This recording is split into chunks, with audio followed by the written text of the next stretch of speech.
வணக்கம். 2009ஆம் ஆண்டு 26 வயது இளைஞன் முத்துக்குமார் சாஸ்திரி பவன், சென்னை சாஸ்திரி பவன் வாசல்ல பெட்ரோல் ஊற்றிக்கிட்டு தன்னை தாண்டி மாய்த்து கொண்டார்.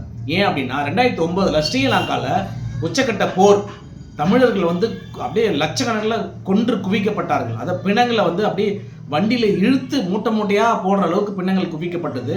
நம்ம நிறைய பேர் இதை பார்த்து குமுறி இருப்போம். ஆனால் அந்த குமுறல் தாங்காமல் தான் இந்த முத்துக்குமார் என்ற தம்பி அவர் ஒரு தகவலை கொடுத்துட்டு தான் அந்த இடத்துல தன்னைத்தானே மாய்த்து கொள்கிறார். நிறைய பேருக்கு இது பைத்தியக்காரத்தனமாக தெரிஞ்சிருக்கும். ஆனால் அது உணர்வாளர்களுக்கு மட்டும் தான் தெரியும் அந்த தம்பியோட தியாகம் என்னன்றது. இந்த உண்மையான தியாகத்தை உணர்ந்த சில கேவலமான அரசியல்வாதிகள், சில கிடையாது பல கேவலமான அரசியல்வாதிகள் இப்போ கபட நாடகம் ஆடிட்டு இருக்காங்க.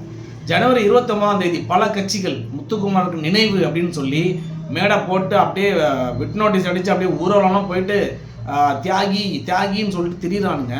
ஆனால் இவங்க எல்லாருமே பேசும்போது அந்த தம்பி எங்கள் கட்சி எங்கள் கூட இருந்தார், எங்கள் கூட மேடையில் இருந்திருக்கிறாரு, எங்கள் கூட்டத்தில் இருந்திருக்கிறாரு, அவர் என் பேரை தான் சாவத்துக்கு முன்னாடி சொன்னார், இப்படி பல பேர் கேவலப்படுத்துகிறாங்க. அதாவது அந்த தம்பியோட தியாகத்தை எப்படி அபகரித்து அரசியல் பண்ணலாம், அதை ஓட்டாக கன்வெர்ட் பண்ணலாம் தமிழர்கள் மத்தியில் கேவலமான அரசியல் பண்ணிட்டு இருக்கிறாங்க.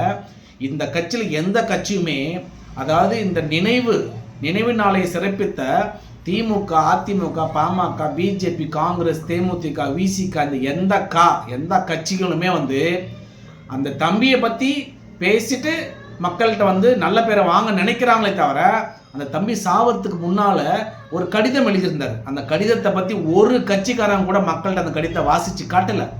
அந்த கடிதத்தில் இருக்கிற ஒரு சில வரிகளை மட்டும் எடுத்துக்கிட்டு பேசுகிறாங்களே தவிர அந்த கடிதத்தை மக்கள்கிட்ட வாசித்து காட்டலை. ஏன் தெரியுமா? அந்த கடிதத்தை மக்கள் வாசித்தால் இப்போ நான் சொன்ன எல்லா கட்சிகளும் அவர்கள் வாக்கை டெபாசிட் இழப்பாங்க தேர்தலில். அந்த தம்பி அப்படியேப்பட்ட கடிதத்தை எழுதி வச்சுட்டு தான் இறந்துருக்கிறார். எல்லாத்தையும் அப்படியே வெளியில் மக்களுக்கு தெரியாமல், ஆனால் அது இப்போ சீக்ரெட்டாக கிடையாது. அந்த கடிதம் இணையதளத்தில் இருக்குது, நானும் வச்சுருக்கேன், நிறைய பேர்கிட்ட இருக்குது. பொதுமக்களுக்கு தெரியாது. பொதுமக்கள்கிட்ட அந்த கடிதத்தை நம்ம தான் கொஞ்சம் கொஞ்சமாக வாசித்து காட்டணும். நம்ம காணொலியில் அடுத்த கட்டமாக அந்த கடிதத்தில் ஒரு சிறு சிறு பகுதிகளாக எடுத்து நம்ம விவாதம் பண்ணி அடுத்த காணொலியில் போடுறேன். தமிழ்நாட்டில் இருக்கிற அரசியல் கட்சிகளுடைய லட்சணத்தை, அந்த தன்னைத்தானே மாய்த்து கொண்ட அந்த இளைஞரின் தியாகத்துக்கு பின்னால் இருக்கும் சூழ்ச்சிகளை நாம் கூடிய சீக்கிரத்தில் தெரிஞ்சுக்கலாம். நன்றி, வணக்கம்.